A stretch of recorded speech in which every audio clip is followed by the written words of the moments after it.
all right, y'all. What's happening, man? Y'all, welcome to today's edition of SWAC Talk, the show we cover the SWAC inside and out. Of course, I'm your tour guide around the SWAC. C. Wells coming at you, and it's still SWAC basketball going on, man. I know we had a lot of crazy stuff taking place yesterday, but basketball also was taking place yesterday, so I'm gonna definitely talk about that. Before I start, man, I do want to give a shout out to Southern University Rugby. They're starting up a rugby team to set to play in August of this year. So, man, I'm gonna put I think I made a banner. Yeah, so here's their social, the Twitter, man. Once y'all get them a follow, they got a GoFundMe set up to raise some money to support the program. They're already out there offering athletes, man. If you or anybody you know that goes to Southern University, I want to go to Southern University and play on the rugby team, man. They looking for anybody that's an athlete. If you play football, basketball, track, whatever, they're not necessarily looking for anybody with any experience. They're just looking for people to come out and be a part of something that's great. HBCU rugby is growing. So, man, if you want to be a part of this, man, or you know somebody that want to be a part of this, or you want to support it, check out the social. It's right there on the screen. So, man, y'all hit that up and show a little love, and let's get this thing off the ground, and maybe some other teams can get together some programs, and man, we can make this thing start to take off. So I saw this last night. Actually, not even gonna front. I saw this last night on my timeline, and I was like, man, I need to show some love. So that's what I'm doing here. So, man, I'm gonna continue to keep my eyes out, and any information I get, I'll put it across. But man, I just wanted to start the show off with that. So y'all check that out, and let's help them grow. All right, man. Anyway, man, as you can see, man, let's hop down to the socials. Y'all can check those out. Facebook is SWAC Talk, Instagram SWAC Talk, Twitter SWAC Talk 76. Don't forget to subscribe to the channel, man. We're over 800. We're making our way to 900. So if you subscribed already, man, thank you. If you haven't subscribed, then why don't you go ahead and hit that button and join the team, man. Join this growing family, man. We're doing our thing. If you are subscribed, still make sure that you subscribe, man. Check it, because sometimes YouTube be crazy and you lose the subscription here or there. So make sure y'all check that out. Hit that notification bell to be alerted to any videos that I drop, so you know when they coming. Like the videos. Definitely like them. That helps. YouTube is crazy, man. Liking videos goes a long way. And feel free to comment and share. So, man, let's go ahead and jump into this thing, man. We're gonna start off with some women's basketball. We're gonna go ahead and start off on the women's side, and we'll go over the scores from Saturday's games. Bethune-Cookman and Jackson State. 82-60. This was a close game in the first half. This game was on HBCU Go. This game was close in the first half. Bethune-Cookman actually had a lead for a little while, 6-point lead. I think they trailed by 3 at the half, and then JSU came out and put in work in the second half. So really solid effort for Jackson State. Bethune-Cookman was scrappy, and they were able to withstand that and put the game away in the second half by a score 82-60. Alcorn picked up a victory over Florida A&M, 72-60. Southern dropped a big one to UAPB. Southern could not make a shot all game. They trailed big in this game for the majority of the game, but the Golden Lions picked up a big victory, 70-53. Really big victory for them at home. These are the kind of wins this team needs. This is a team I'm always high on. I feel like they got the size to compete. They don't always shoot great, but if their size can make things difficult for teams, then they're gonna always have a chance. And Southern is a team that kind of struggles to shoot, and that kind of came against them in the end in this one. Alabama A&M picked up another victory against Texas Southern. This time scored 72-69. Bulldogs picked up a nice home victory. TSU still trying to find their way this season. And Alabama State picked up a victory over Prairie View. Bama State bouncing back from a loss to Alabama A&M over on Monday. And they beat a Prairie View team who's been pretty hot this season. So they're still in the mix. This is a very competitive women's side this year. I mean, Jackson State notwithstanding, They're not, they have a loss as well. So there's a lot to be gained in every game by everybody. Grambling beat Valley by a score of 71-57 to wrap up the Saturday's action. Taking a quick look at the standings going into Monday's games. Jackson State is 5-1. They're 8-8 overall. Alabama A&M is 5-1. They're 7-9 overall. Prairie View is 5-2. They are 8-10 overall. Southern is 4-2, 7-10 overall. Alabama State 4-2, 7-10 overall. Bethune-Cookman 4-2, 5-11 overall. Grambling 4-2, 5-12 overall. Pine Bluff 3-4, 5-12 overall. Alcorn 1-4, 6-11 overall. Florida A&M 1-4, 3-14 overall. And Texas Southern is 1-6 with 1-17 overall record. So as you can see, it's pretty tight, man. There's a tie for first. Prairie View sits alone in third. Then there's like a four-way tie for fourth, basically. So right now, there's a lot of room to be made up, a lot of space to be gained. Not much between everybody. So, the opportunity to make some headway is huge in every game moving forward. There's not a lot of space in between the top 8 spots that make the tournament. So you really, you still got a chance to finish high in the conference right now. So, teams are definitely going to want to try to put their best foot forward game in and game out. Speaking of the games on Monday, I did. Well, I guess I didn't save them. So, speaking of the games on Monday, Texas Southern is at Alabama State. That game is listed as a 3 p.m. tip-off. Prairie View is at Alabama A&M. That will be the game that we're going to have as our featured game of the day. They play at 5:30 in Huntsville. Grambling is at UAPB. That's also a 5:30 tip-off. Bethune-Cookman is at Alcorn. That's a 5:30 tip-off. Southern is at Valley. That's a 5:30 tip. And Florida A&M is at Jackson State. That's a 5:30 tip-off. So let's look at this Prairie View Alabama A&M game. This game is between two of the top teams in the conference right now. Prairie View does have that victory over Jackson State on their ledger right now, and they're sitting right now at 5-2. So they're in a good spot at this point in the season. They're playing really well. They did drop a tough game to Alabama State, but they have won the majority of their games this year in conference. So they're sitting in a good spot, and they're averaging 68 points per game. They're allowing 70.7. That's an average margin of -2.3. They're shooting 36% from the field, 23.6 field goals per game. The opponents are shooting 42% from the field, 24.5 field goals per game. They are shooting 28% from the three-point line. They average 7.4 threes per game. The opponents shoot 28% from the line, also 28.9%, 5.3 threes per game allowed. They shoot 65% from the free throw line, 13.9 free throws per game. The opponents shoot 65% from the line as well, 16.3 free throws per game. They average 36.1 rebounds per game. They give up 40.7, so that's a margin of -4.6. They average 13.1 turnovers per game. The opponents 13.6. They have a turnover margin of 3.1. They have an assist turnover ratio of 0.8. They average 19.7 points off of turnovers, and they allow 17.3. So they do a really good job of scoring off of turnovers. They don't really turn the ball over a lot, and they don't really force a lot of turnovers, but they do get a good bit of points off of those turnovers. So that definitely helps a lot. They average 10.5 steals per game. They allow 8 steals per game. They block 2.4 blocks per game, and the opponent's 3.4. So they're a pretty solid team on both ends of the court. They do a really solid job executing.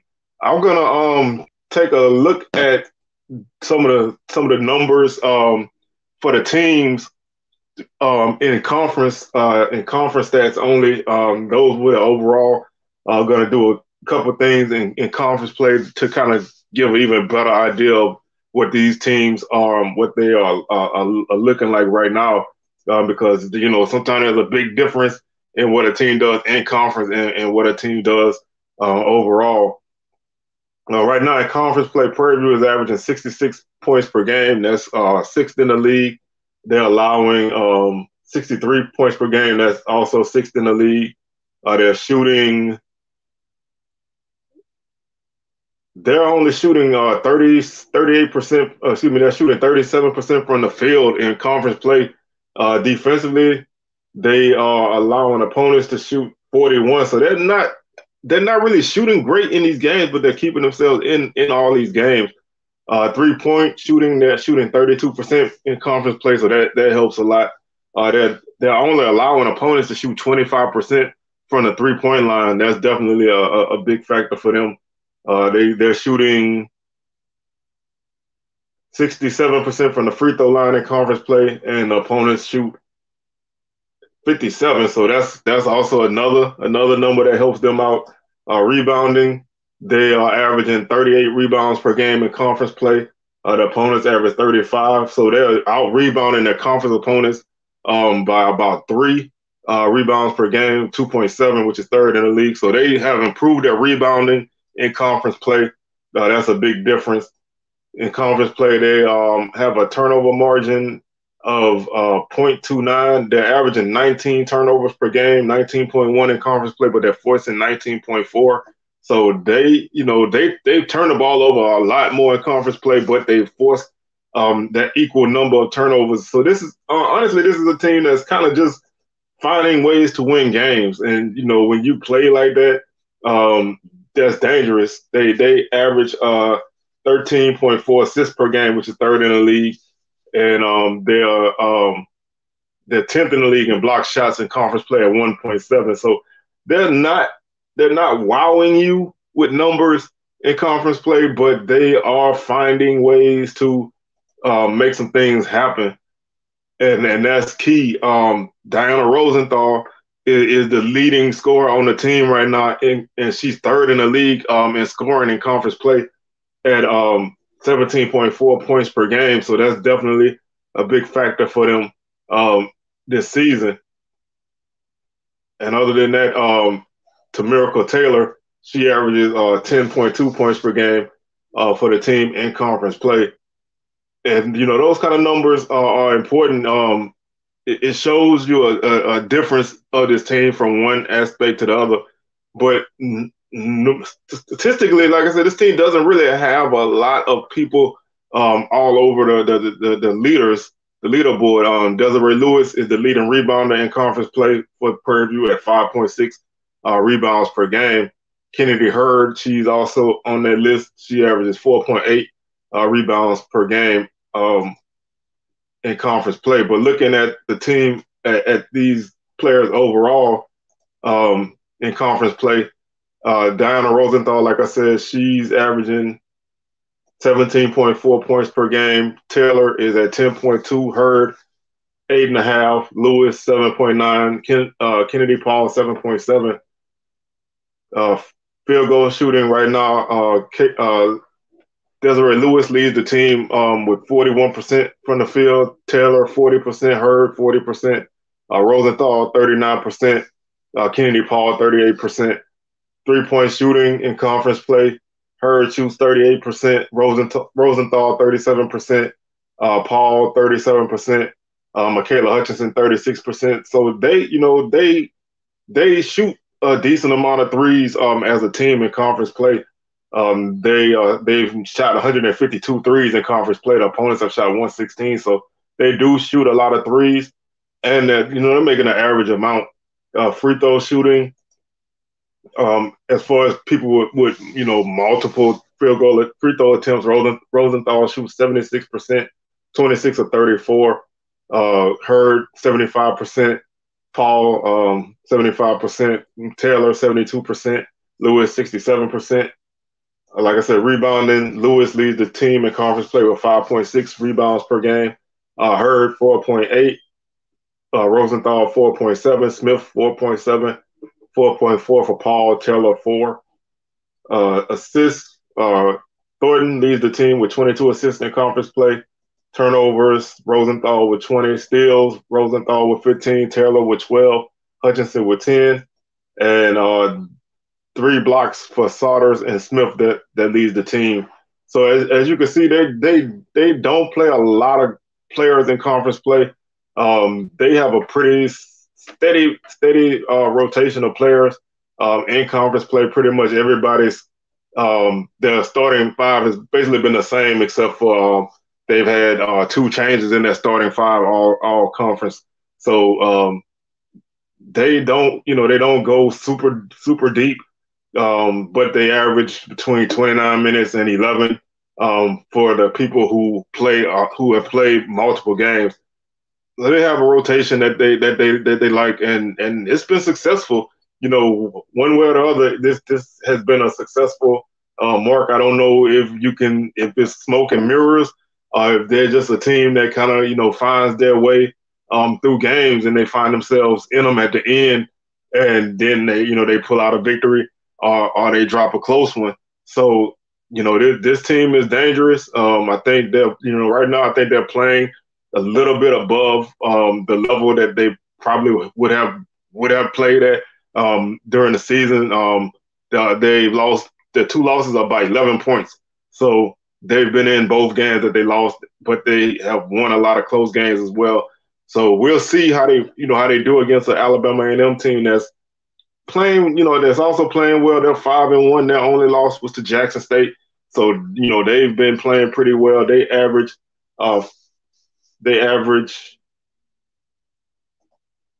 in conference play, they average did I not change that?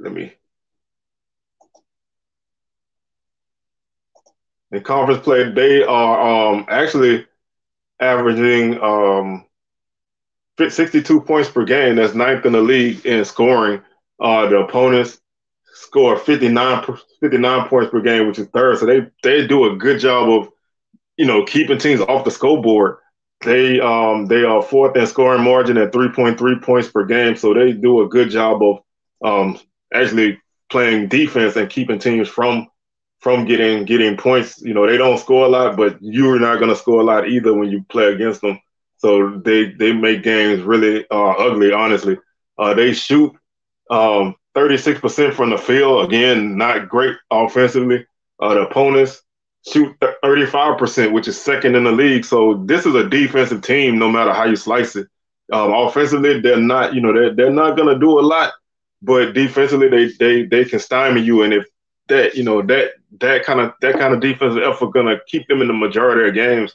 They shoot 27% from the 3-point line, and opponents shoot 28, which is 4th and 8th respectively. So again, the offensive numbers not great, defensive numbers are really good, and that you can see why they've won their games, and that's on the defensive side of the court. And they lead the league in free throw shooting at 78%. So if you don't shoot well from the field, you damn well better shoot well from the line, and that's what they do. Opponents shoot 64% from the free throw line, so they shoot an average amount.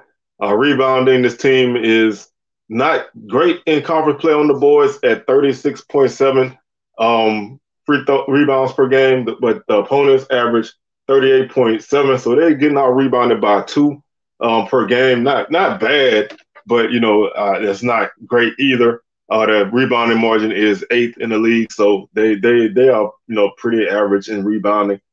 Turnovers, they have a turnover margin of -0.5, and they turn the ball over 16.8 times per game. The opponents turn the ball over 16.3 times per game.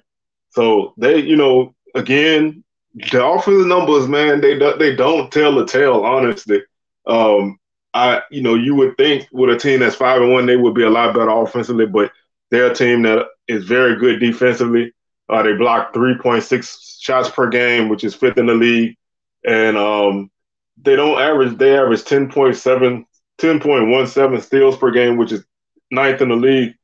They just don't allow you to score. I mean, that's honestly the easiest way to say this. They don't really allow you to score. Their leading shooter from the field is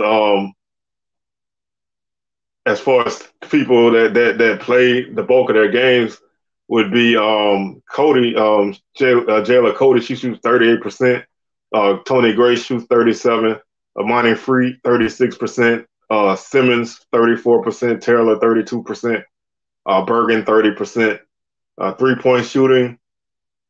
McCollum 57%. Free 28%. Grace 27%. Taylor 27%. Simmons 22%. Bergen 22%. Free throws, Smith 100%, McCollum 93%, Bergen 87%, Grace 87%, Free 85%. The leading scorer in conference play is Amani Free. She's averaging 14.5 points per game. Also, Tony Grace at 10.8, followed by Simmons at 8.7. Taylor Simmons at 8.7, Taylor Smith at 8.3, McCollum 5.8, Cody 5, Bergen 3.8. And those players there are pretty much the players who play the majority of the games for them. Rebounding, they're led in rebounding by Jayla Cody. She averages 7 rebounds a game in conference play. Free 6.8, 4.5 for Simmons, Bergen 3.5, Grace 3.3. Assists, Taylor Smith leads the team with 12 assists, 11 for Cody, 11 for Free. Steals, Smith at 10, and Jayla Cody has 15 blocks on the season, and that, she's doing a really good job of blocking shots for this team, because, like I said, this is a team that is defensive. That they're a defensive team, and she's third in the league in blocks in conference play at 2.5 a game. So they do a good job of making things difficult for teams, and they don't want to get pushed too fast on tempo wise. And I think Prairie View, if they're gonna have success in this game, they're gonna have to make this be a game where you can get up and down the court and get that team uncomfortable on the defensive end. At Alabama A&M, if you allow them to set up shop in the paint and block shots and keep you from getting the shots that you like, you're gonna have a tough time. You really need to force the issue, get the game more up tempo, get it a little bit more free flowing, and get you buckets here and there in transition off of turnovers. Even if you had to push a little bit off of made shots, you had to do whatever you had to do to keep them from getting comfortable on the defensive end. Because if you don't, they're gonna win. They're gonna win the game, because they are very good on defense, and they've shown that they can really hold teams down and make it tough for teams to score.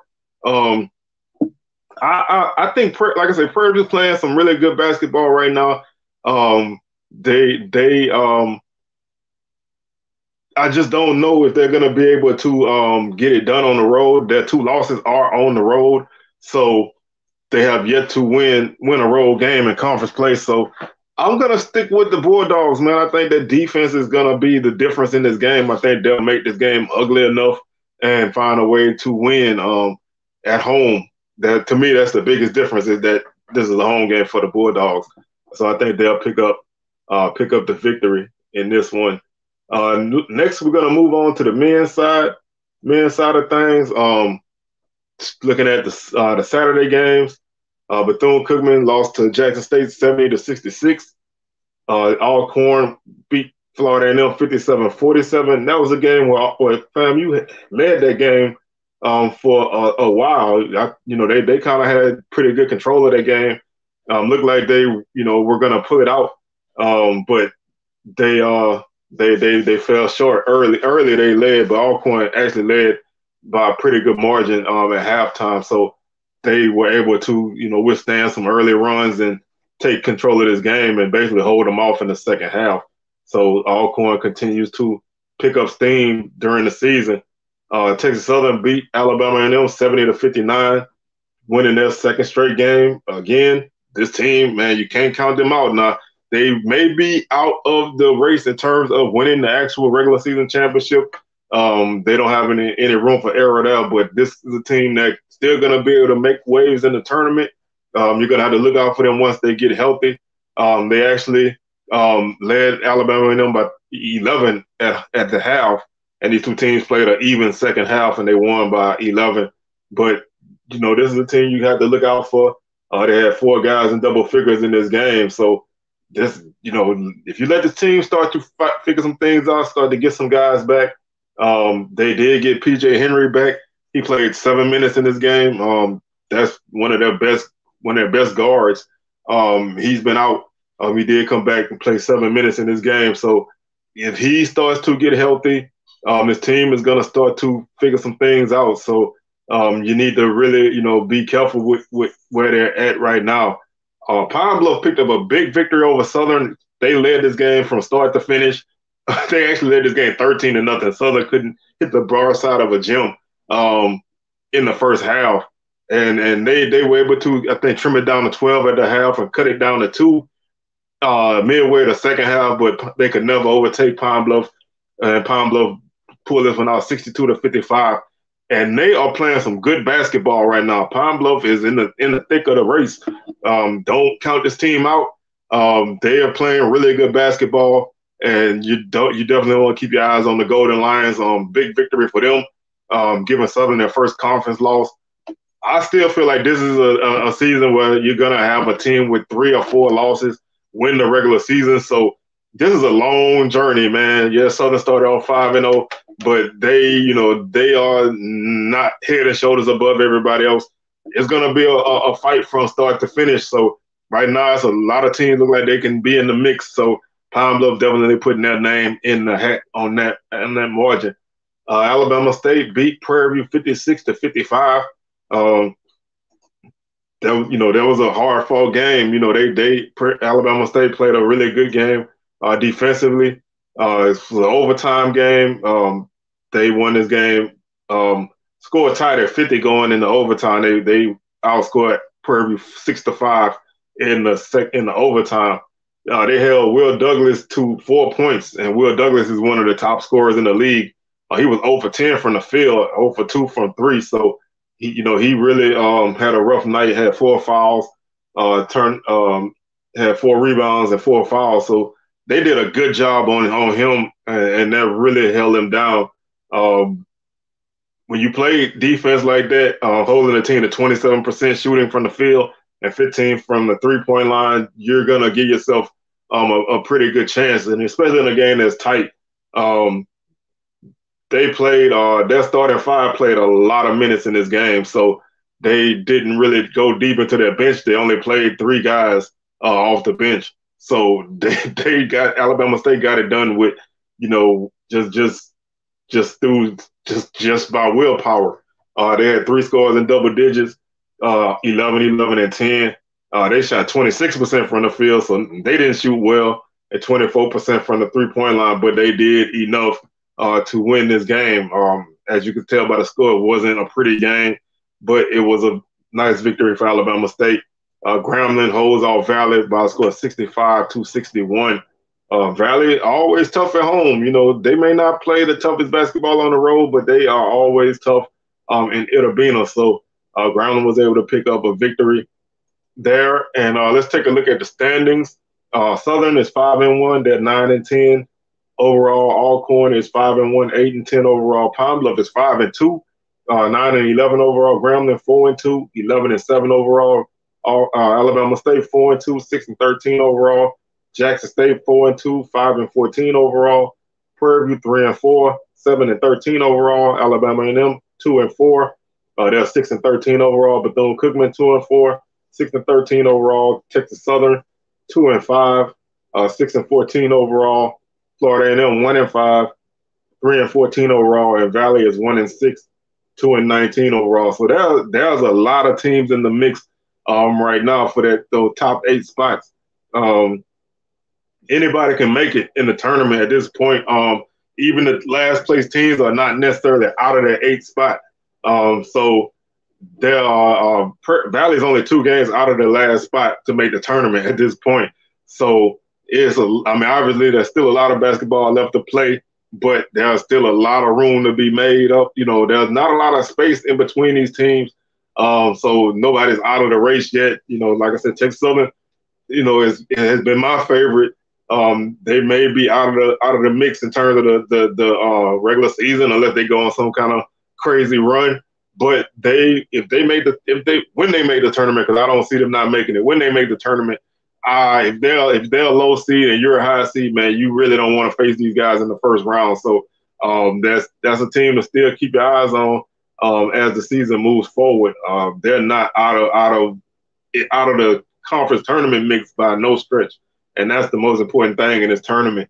Looking at Monday's games, Grambling and Pine Bluff play at 7 p.m., and that's the game that we're going to feature today for the men's side. Texas Southern and Alabama State is an interesting game. You know, both teams, you know, Texas Southern trying to stack up some wins to make up for that 0-5 start. Alabama State, you know, playing pretty good ball. So this should be an interesting game. Southern and Valley. Southern looking to rebound from that loss against Pine Bluff. They got Alcorn coming up this Saturday. So, you know, they would love to come into that Alcorn game, you know, with some momentum. Also want to keep pace with Alcorn. Alcorn's tied with you. So, you know, you want to try to survive that game. Valley's going to be tough at home. So we'll see if Southern can rebound from that game. Bethune-Cookman and Alcorn is an interesting game. Bethune-Cookman is a team that can score points, but they give up points too. So Alcorn's a stingy team. They're, you know, a very scrappy team, and that should be a tough battle. Florida A&M and Jackson State, FAMU, just really offensively has not been there this year. Jackson State's playing better this year than they did last year in the early portions of the season, but, you know, they are still trying to find their way. And Prairie View and Alabama A&M play at 8 p.m. And this is a game that, you know, 2 teams looking to find some leeway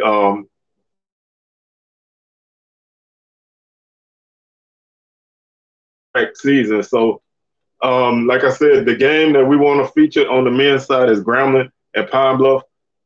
Both teams are honestly, you know, coming into the season, Grambling was not picked to finish high in the conference, Pine Bluff neither. Both teams, you know, been playing really well in conference play. Grambling obviously had a really good non-conference slate coming into the season. Dropped a couple games, but they're still in the mix. Pine Bluff still in the mix. So this is a very, very important game to be only a few weeks into the season. Looking at the numbers in conference play, Grambling right now is averaging 70 points per game. They're allowing 67 points per game. At one point, this team, Grambling's more of a defensive team.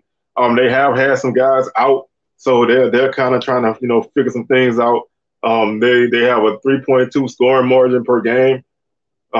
They shoot 46% from the field, which is second in the league. They opponents shoot 39% from the field, which is third in the league. So they're very good on both ends of the court when it comes to shooting. 3-point shooting, they don't shoot the three a lot. They have 100 threes attempted, so they don't really shoot a lot of threes, but they shoot 30%. They have had a couple games this season where they shot pretty poorly from three. But they don't. The opponents shoot 35% from the 3-point line, so they play good defense. But opponents have been able to knock down some threes against them, and that's probably, you know, that's been one of the things that hurt them in their losses. They shoot 63% from the free throw line, which is last in the league. That's a number that's surprising for a team that's as good as they are. They don't shoot free throws very well in conference play. Their opponents shoot 68%, which is sixth in the league. When it comes to rebounding, they average 36.5 rebounds per game, which is fifth in the league. The opponents average 32, so they out rebound their opponents by about 4.5 per game. So they're, you know, when it comes to that part of the rebounding margin, they are a very good team in terms of out rebounding their opponents on a game by game basis. And they're only like they're only like 2 rebounds behind the leader, so it's not like they're that far out of the race in terms of being a top rebounding team in the conference. Turnover margin, their turnover margin is minus 3.6. They've turned the ball over 17 times per game. The opponent's 13.3. So they have had problems with turnovers, and a lot of that's been in a couple games, but they haven't been forcing a lot of turnovers. They actually forced the third least amount of turnovers in conference play. So they haven't been doing a good job of forcing teams to turn the ball over. They just have been playing good defense inside the paint, and not allowing teams to get comfortable and make shots, forcing teams to have to shoot threes, because they do play a lot of zone, and that can make you shoot threes if you don't know how to attack that zone. They're averaging 4.1 blocks per game, which is tied for third. So they, like I said, their inside presence is pretty good. They have some good size inside, and they're aggressive going out the shots, so they will block a lot of shots in games. And they average 11 assists per game, which is fifth in the league. Looking at some of their individual numbers on the season, they're led in scoring by Cameron Christian. He's averaging 18.3 points per game, and he's a guy who can fill it up. He's definitely been scoring a lot in games. Sean Darius Coward is at 11.5. Cotton is at 8.8. Moden is at 6.5. He's been injured. Smith at 6.2.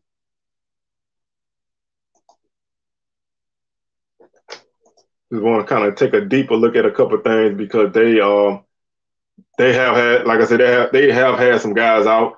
So kind of want to make sure we get a pretty decent look at who's playing.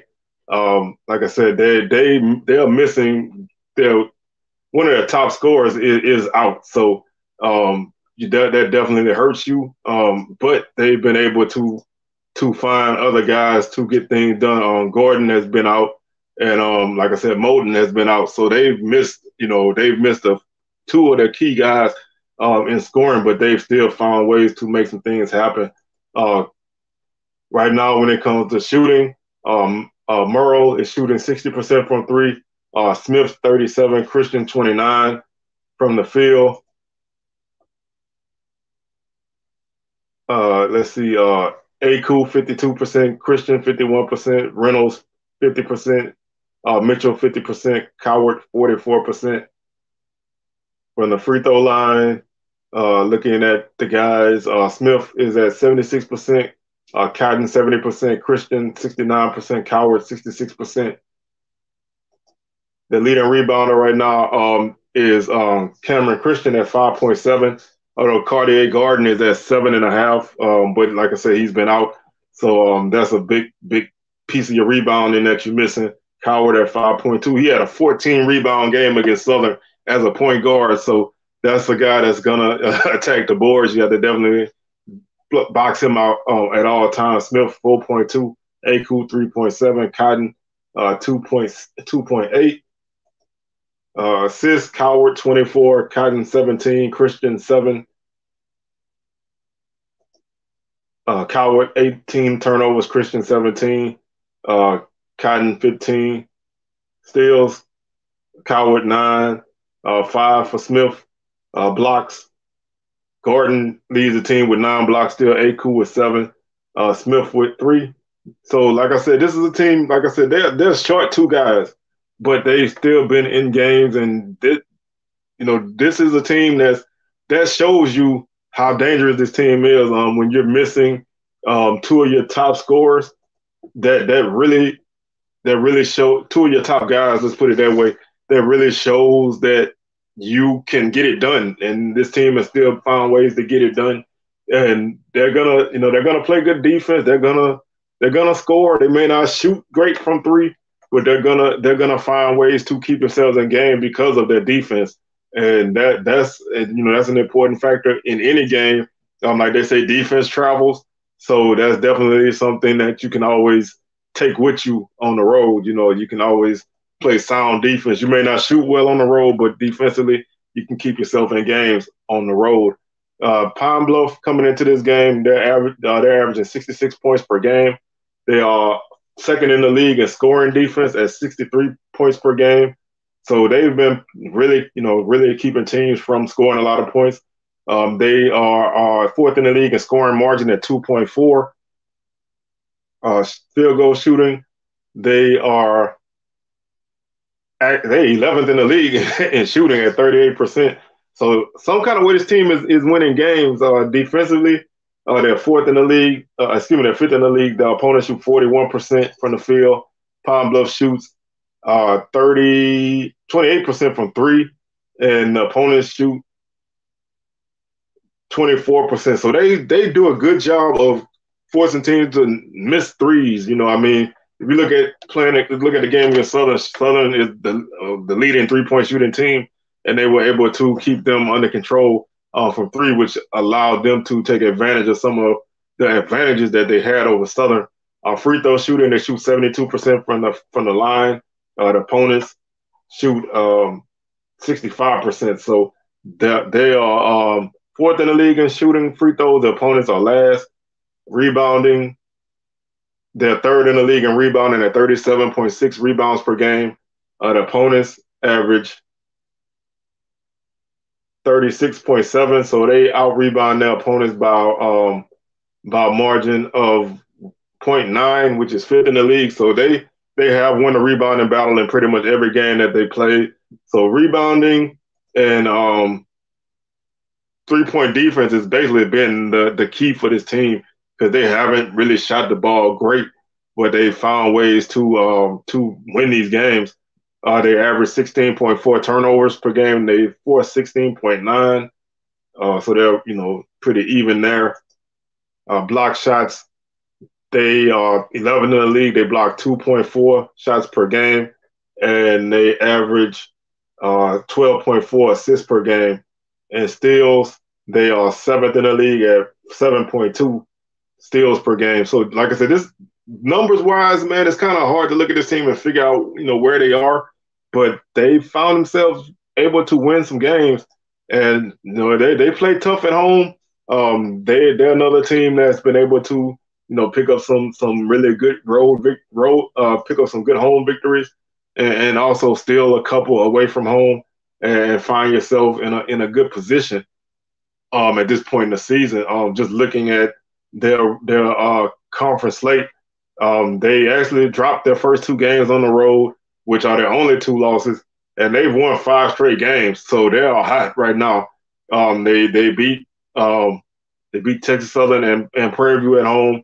They went on the road in Florida and won those 2 games, and then they came home and beat Southern. So this is a team that's hot, man. This is probably the hottest team in the league in terms of a winning streak. So they're not playing ridiculously crazy ball. They beat TSU by 4. They beat Prairie View by 8. They did beat FAMU by 13. They beat they beat Bethune-Cookman by 6, and they beat Southern by 7. So they haven't really won a lot of games just going away, but they've won those games some way, somehow. They've won those games. And when you win 5 games in a row, it doesn't matter how you do it. It's just the fact that you're finding ways to win games. And that's the key for this team. They have to continue to find ways to win. Looking at the team individually, Ishmael Plett, leads the team shooting 59%. Trajan Ware shoots 54%. Milton 40%. Harris 37%. Curry 36%. Green 34%. Doss 32%. Reinhardt 30%. 3-point shooting in conference play. Ware shoots 50%. Milton 44%. Green 31%. Reinhardt 30%. Harris 29%. Curry 30%. Doss 11%. Free throw shooting. Reinhardt is at 94%. Milton 75. Doss 73. Green 66. Ware 56. And 50% for Plett. The leading scorer in conference play is Milton at 16.9, followed by Doss at 14, Harris at 8, Green at 7.7, Ware 7.1, Plitt 7.1, Curry 4, Reinhardt 2.6. So basically, all the scorers pretty much have played every game in conference play. They don't have a deep team, man. They don't go too deep.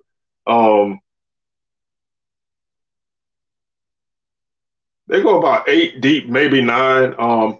But they're not gonna go super deep into their bench. But they like I said, they found ways to get it done. Doss leads the team at 6.3 rebounds per game, Plitt 5.9, Curry 4.9, Milton 4.4, Harris 4.1. So everybody rebounds. You know, this is a team where everybody attacks the boards, and pretty much all their guys who play get a decent amount of rebounds in every game. Leading assist man is Milton at 28. Turnovers, Milton at 22 steals. Doss and Ware at 10 each. And 5 blocks for Curry to lead the team. So, like I said, this team is, you know, they're 5-0. They're feeling good. They just knocked off the top team in the conference at this point. They just knocked them off at home. And you get another top team coming into your house again. Can they stay focused? You know, can they not let that win overshadow the game on Monday? Can they come out focused and continue to do what they've been doing, which is just finding a way, just, you know, keeping yourself in games. In this case, Saturday, they just took this game over from the start. A high start against Grambling can definitely go a long way. You want to force Grambling to have to play a higher tempo of basketball. You want to force them to not get comfortable on the defensive end. Grambling does have guys that can score. A lot of teams that may not score a lot of points don't typically have guys that individually can get it done. But you got a guy like Cameron Christian who can hit for 25 or 30 easily. A guy like Howard who can do an all-around game. He can score a lot of points, but he can also hit the boards for you and get assists. So Pine Bluff has to just do what they've been doing. But I still like Grambling in this game because I think Grambling is going to be a team that is in it at the end. I mean, they very well could win the regular season tournament, and they will be a favorite going into the conference tournament. I don't know if Pine Bluff can continue to play at the level that they're at. Sometimes a team hit a plateau, and I'm not saying that, if they lose here that they won't win anymore. But I think Grambling right now these two teams are similar in that they're finding ways to win, but I think Grambling has a better team in that aspect, and I think their guys are battle tested. Pine Bluff has played some tough games, but Grambling has seen some success in those games. So I think this is not going to impact them a lot playing here, and I think Grambling will win this game. It's going to be tight. Should be a very interesting game. Now, the only downside to me is because the way the SWAC schedule is set up, this is the only time that these two teams will face off, and this is also the only time that Pine Bluff will play Southern.